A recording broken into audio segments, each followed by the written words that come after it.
तुम्हारा लिबास, तुम्हारी वज़ाकता इस तरह से होनी चाहिए कि लोगों के लिए वहशत का जरिया ना हो। तुम्हें देखकर भी लोगों को अच्छा लगे, भला लगे। तुम्हारी हैत तरकीबी भी ऐसी ना हो। एक सहाबी हुजूर के पास आए और उसके बाल बड़े हुए थे और उनको तेल भी नहीं लगा हुआ था, बिखरे हुए थे। तो आका करीम ने देख के नाराजगी का इज़हार किया और फरमाया, मन काना लहू शारुन फल युकरिम। अगर तुम में से कोई बाल रखे तो फिर उसके ऊपर लाजम है उनको सवार के रखे, अच्छा लगे, भला दिखाई दे।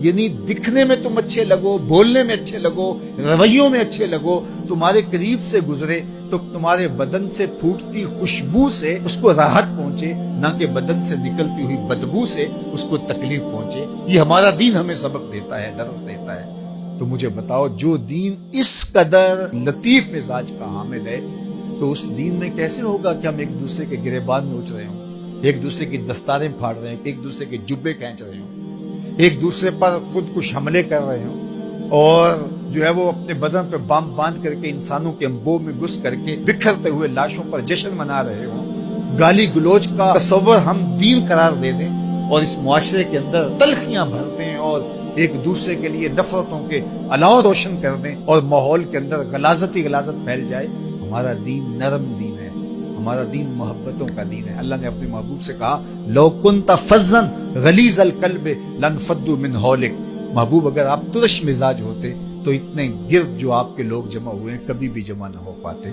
ये आपके खुल्क की करिश्मा साजी है, ये आपके बदन से फूटती ज़ियाएं और मोहब्बतों की महक है कि इतने लोग परवाना वार आपके गिर्द जमा हो गए हैं। इसलिए अपनी जिंदगी को खूबसूरत बनाएं, अपने वजूद को मुअस्सर बनाएं, अपनी सोच को हमेशा मुस्बत रखें, कभी भी अपनी सोच को मनफी ना होने दें। जब इंसान मनफी सोचों के हिसार में आ जाता है तो उसके असरात फिर उसकी गुफ्तगू में झलकने लगते हैं, और जब गुफ्तगू इंसान की मनफियत से भरी होती है, तलखियों से भरी होती है, और ये चीज फिर आहिस्ता आहिस्ता उसके रवैयों में आनी शुरू हो जाती है, और वो रवैये फिर आहिस्ता आहिस्ता उसकी आदत बन जाते हैं, और वो आदत उसकी शख्सियत का हिस्सा बन जाती है। और किसी शख्स के बारे में जब राय दी जाती है तो उसकी उन आदात की वजह से उसके बाद राय कायम की जाती है। तो इसका आगाज सोच से होता है। तो अपनी सोच को मुस्बत रखना है, अपनी सोच को खूबसूरत रखना है। लोगों के लिए आपका दिल नरम,